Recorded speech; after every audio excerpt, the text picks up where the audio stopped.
পশ্চিমবঙ্গ বিধানসভা নির্বাচনের ফল ঘোষণা আজ।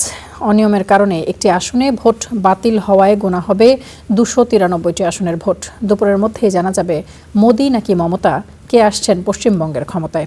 সোমবার সকাল 8টা থেকে শুরু হয়েছে ভোট গণনা। প্রথমে গণনা করা হবে পোস্টাল ব্যালট, তারপর ইভিএম। এবারে 77টি কেন্দ্রে গণনা করা হবে ভোট। ইভিএমগুলোকে রাখা হয়েছে নিরাপত্তা বেষ্টিত স্ট্রং রুমে। দ্বিতীয় দফা ভোটের পর গত 4 দিন ধরেই তৃণমূল কংগ্রেস এবং বিজেপি নেতাকর্মীরা স্ট্রং রুমগুলো পাহারা দিচ্ছেন। সতর্ক অবস্থানে রয়েছে কেন্দ্রীয় বাহিনীও। এদিকে বিজেপি এজেন্টরা ভোট লুটের চেষ্টা করবে বলেও আগেই সতর্ক করেছেন তৃণমূল নেত্রী মমতা বন্দ্যোপাধ্যায়। গণনা কেন্দ্রের বাইরে 4 থেকে 5 হাজার কর্মী মোতায়েন করেছে তার দল। একই ব্যবস্থা নিয়েছে বিজেপিও। দর্শক, পশ্চিমবঙ্গের বিধানসভা নির্বাচনের ভোট গণনা শুরু হয়েছে। জানবো সেখানকার সবশেষ খবর। যুক্ত হচ্ছে সহকর্মী সুজিত দুয়ারের সঙ্গে। সুজিত, শুভ সকাল আপনাকে। ভোট গণনা এবং নিরাপত্তা ব্যবস্থা কেমন দেখছেন? কোনো হট্টগোলের খবরাখবর রয়েছে কিনা? শুভ সকাল আপনাদের এবং এই মুহূর্তে স্টার নিউজে যারা নজর রেখেছে সবাইকে শুভ সকাল। জানিয়ে রাখি আপনাকে যে এখনো পর্যন্ত যে 77টি কেন্দ্রে গণনা হবে পশ্চিমবঙ্গ নির্বাচনে, সেখানে কিন্তু 293টি বিধানসভা কেন্দ্রের ঘোষণা হবে ফল, এবং একটি কেন্দ্র যেটা ফলতা সেটা পরবর্তী সময়ে সেটা ভোট গ্রহণ হবে, কারণ সেটাকে পুনরায় নির্বাচন করা হবে, তারপরে সে ফল ঘোষণা হবে। এই মুহূর্তে 77টি কেন্দ্রের একেবারে তৎপরতা তুঙ্গে রয়েছে। প্রথমে গণনা হবে পোস্টাল ব্যালট, অর্থাৎ সরকারি কর্মচারীরা যেখানে ভোট দিলেন বা আমাদের গণমাধ্যমের কর্মীরা যেখানে ভোট দিয়েছেন, যাদের ভোটটা আগে গিয়েছে, যারা কিছু আগেই ভোট দিয়েছে, অর্থাৎ ভোটের দিনক্ষণের আগে ভোটের কাজের জন্য বাইরে ছিলেন, তারা পোস্টাল ব্যালটে ভোট দিয়েছেন, তাদের গণনাটা থেকেই কিন্তু শুরু হবে এবং 8টা থেকে ভোট গণনা শুরু হবে এবং সেই গণনার পর্ব কিন্তু চলতে থাকবে।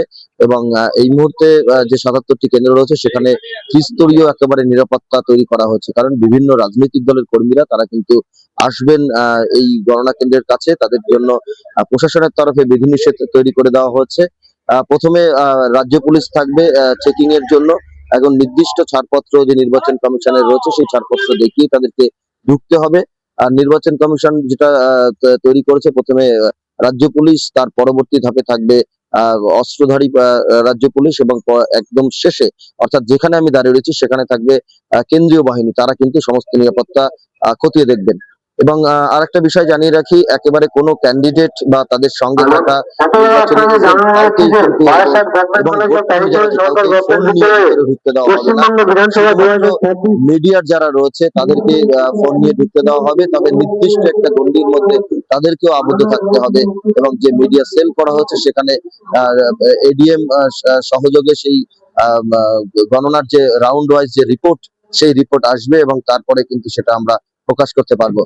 আরেকটা বিষয় জানিয়ে রাখি, কিছুক্ষণ বাদেই গণনা শুরু হবে এবং তারপরেই কিন্তু জানা যাবে রাজ্যের দখল কার দিকে রয়েছে, নবান্নের দখল কার দিকে থাকবে, রাজ্যের চালিকা শক্তি কোন দিকে রয়েছে, পরিবর্তন নাকি প্রত্যাবর্তন, সেটা কিন্তু একেবারে স্পষ্ট হবে এই গণনার পরে। তামান্না। সুজিত, আরো একটু জানতে চাই, দলগুলোর পক্ষ থেকে পাল্টাপাল্টি অভিযোগ করা হচ্ছিল, ভোট কারচুপি করার চেষ্টা চলছে। এই দলগুলোর কর্মীরা আজ কি বলছেন এবং কেন্দ্রের আশপাশে তারা জড়ো হবার চেষ্টা করছেন কিনা সেটাও একটু জানাবেন, এবং কটা নাগাদ একটা ধারণা মিলতে পারে যে ক্ষমতায় কে বসছেন? দেখুন, আজকে দুপুরের মধ্যে কিন্তু ধারণা এসে যাবে যে কোন দল ক্ষমতায় আসতে চলেছে, পরিবর্তন নাকি প্রত্যাবর্তন কি হবে, কিন্তু একেবারে একদম স্পষ্ট ধারণা কিন্তু তৈরি হবে দুপুরের পরেই। 8টা থেকে গণনা শুরু হবে, কোথাও 16টি টেবিলে গণনা হবে, কোথাও 14টি টেবিলে গণনা হবে, রাউন্ড ওয়াইজ গণনা হবে এবং বিধানসভা ক্ষেত্রের ভোট যেখানে রয়েছে যেমন সেই অনুযায়ী টেবিল বাড়বে। অর্থাৎ এই বিভিন্ন যে ভোট গণনা শুরু হবে তার আগে আমরা দেখলাম যে গতকাল রাত থেকে কিন্তু বিভিন্ন জায়গায় ভিভিপ্যাট স্লিপ পাওয়া নিয়ে কিন্তু গন্ডগোল শুরু হয়েছে। বিভিন্ন জায়গায় মোবাইল নিয়ে ঢুকতে দেওয়া হচ্ছে না, সেটা নিয়ে গন্ডগোল হচ্ছে, কোথায় সিসিটিভি বন্ধ রয়েছে, এই অভিযোগ তুলে বিভিন্ন ভাবে সহিংসতার কিন্তু ঘটনাও ঘটেছে।